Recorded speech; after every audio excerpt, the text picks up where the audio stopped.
Do you remember the chaotic noise of a classic high school lunchroom? Grabbing a plastic tray and hoping the daily hot special was actually edible was a total gamble. Today, we are exploring 9 extinct Canadian cafeteria foods that completely vanished.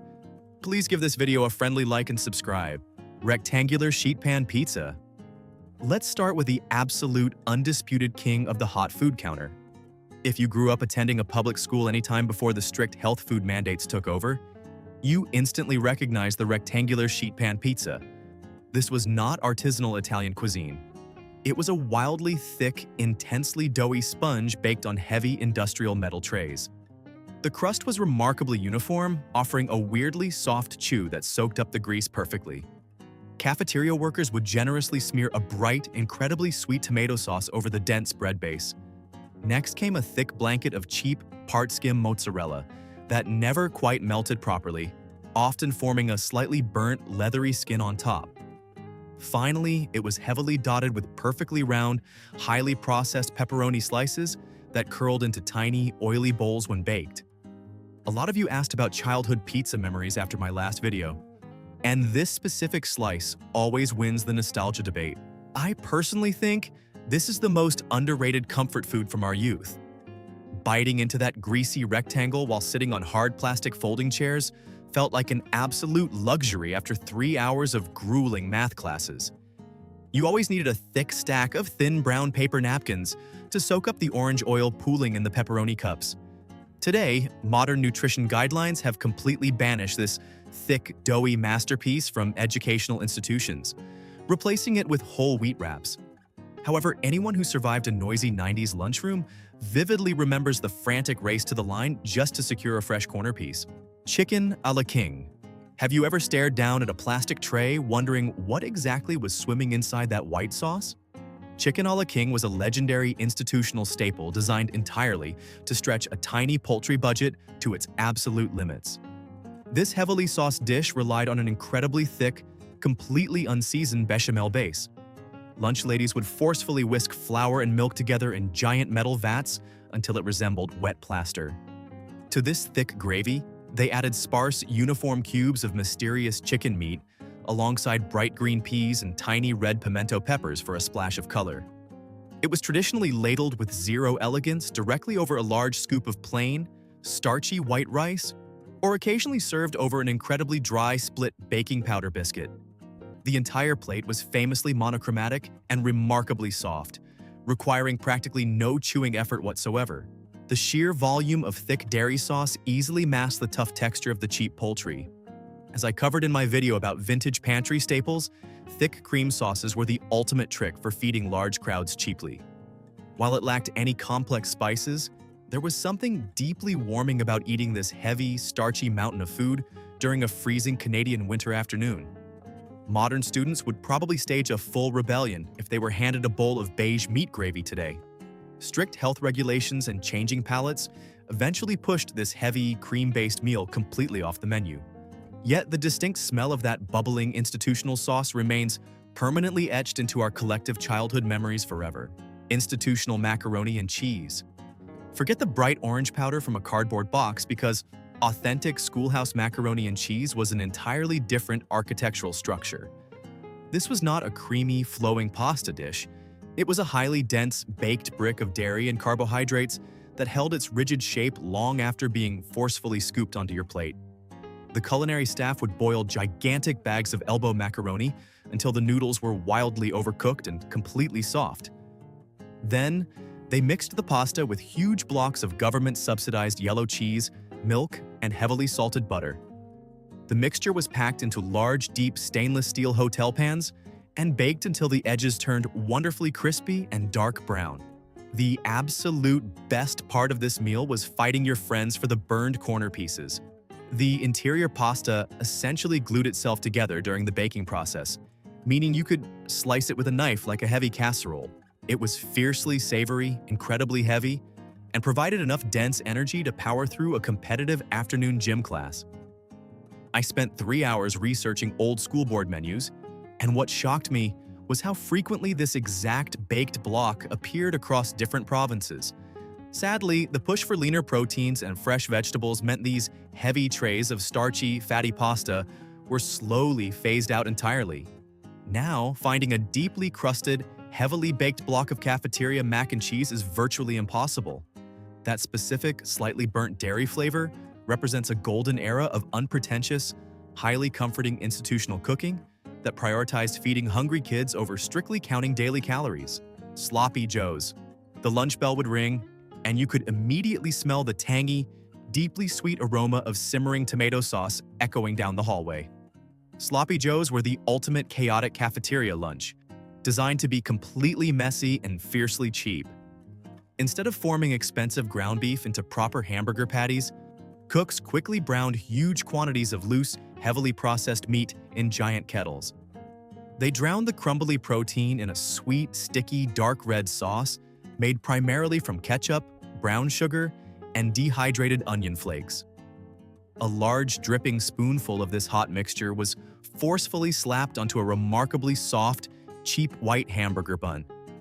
The bread stood absolutely zero chance against the heavy moisture of the meat. Within seconds, the bottom bun would completely dissolve into a soggy, delicious sponge.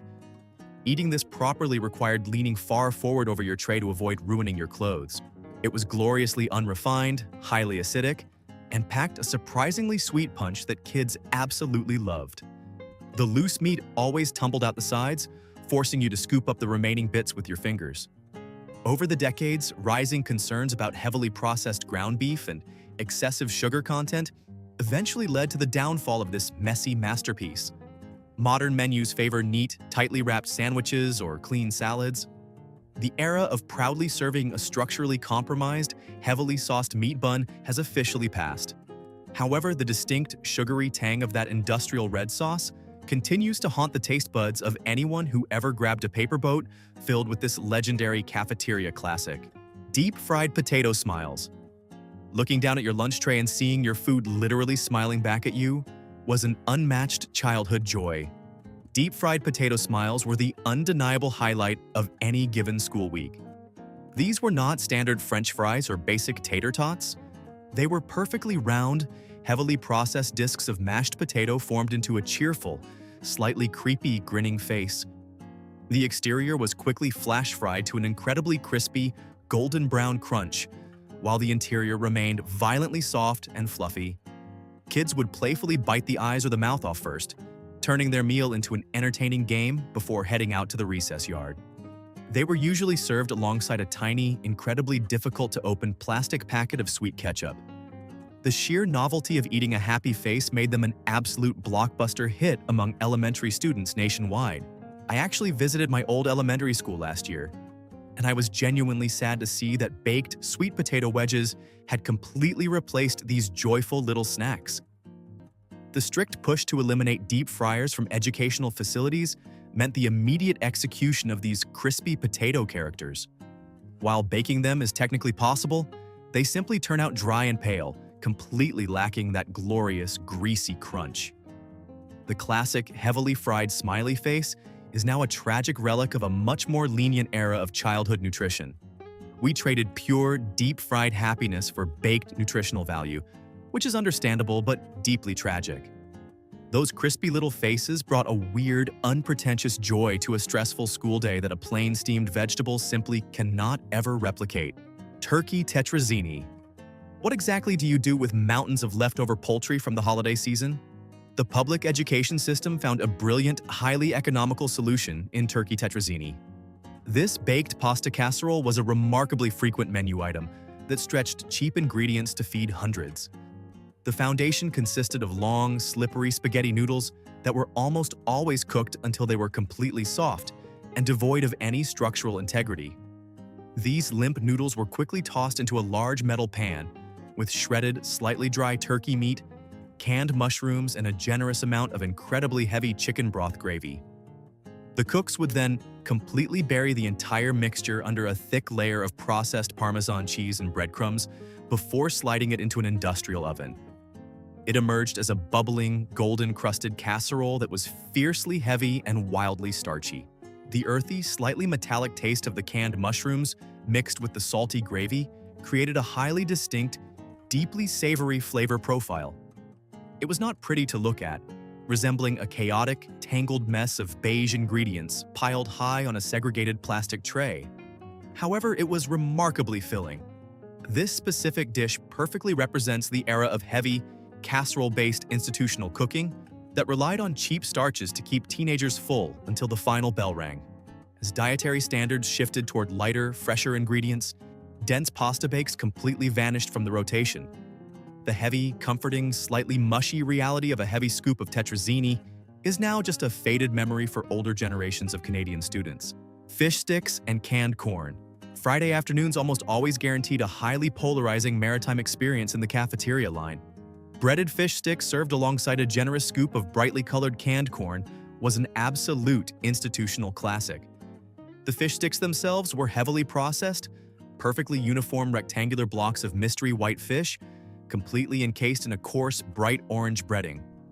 They were baked in huge batches on giant metal sheets until the crust became fiercely hard, while the inside remained soft, steaming, and slightly watery. The distinct, undeniably strong scent of baked fish would completely consume the entire school hallway by third period. To accompany the seafood, cooks eagerly provided a giant, wet spoonful of sweet, watery canned yellow kernels. The juice from the corn would inevitably run across the plastic tray, completely soaking the bottom of the crispy breaded sticks. To mask the highly pungent flavor of the cheap fish, students relied heavily on tiny plastic cups filled with highly acidic, incredibly sweet tartar sauce. You would quickly dunk the dry rectangle into the white sauce just to add some necessary moisture. Today, providing mass-produced, heavily breaded seafood to children is considered a huge nutritional misstep. Most schools have entirely removed deep-fried or heavily processed fish products from their weekly schedules, opting instead for baked chicken or vegetarian alternatives.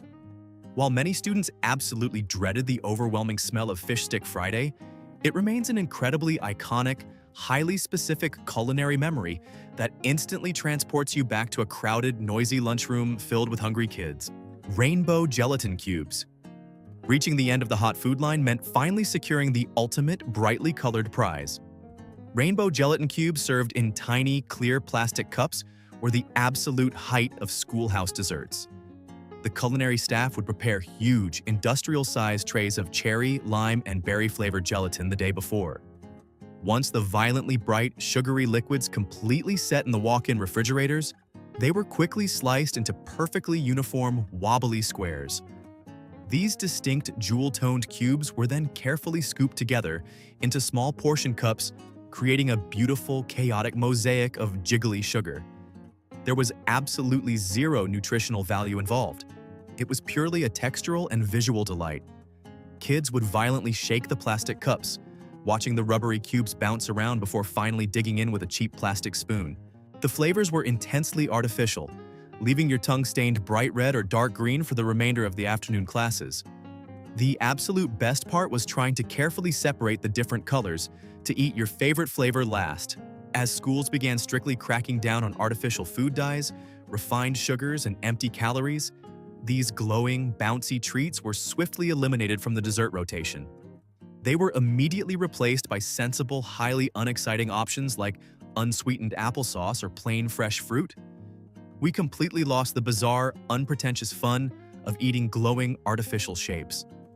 Those tiny cups of rainbow cubes were a small, joyful reward for enduring a long morning of classes, entirely devoid of any health benefits but completely packed with pure childhood happiness.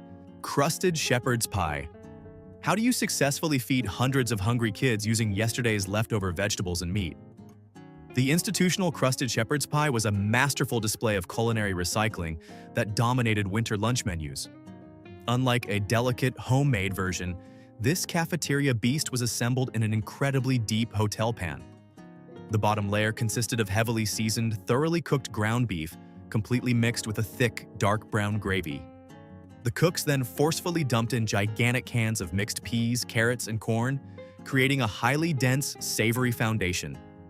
The crowning achievement, however, was the giant, impossibly thick layer of instant mashed potatoes thickly smeared across the top. Because these were powdered potatoes rehydrated with hot water and butter, they possessed a uniquely smooth, almost glue-like texture.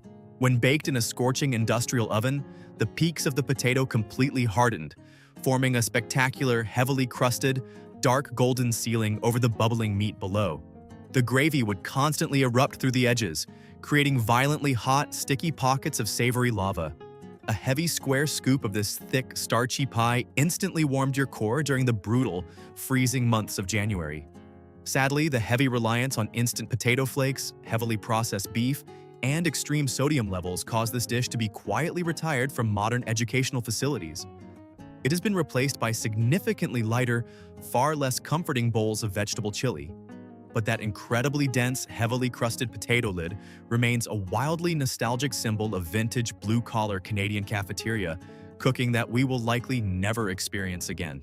These 9 vanished cafeteria meals perfectly prove that classic school lunches used to be wonderfully chaotic, fiercely heavy, and completely unpretentious. We definitely traded deep-fried fun for strict modern nutrition. Which of these extinct lunchroom classics do you miss the absolute most? Let me know in the comments below and please subscribe.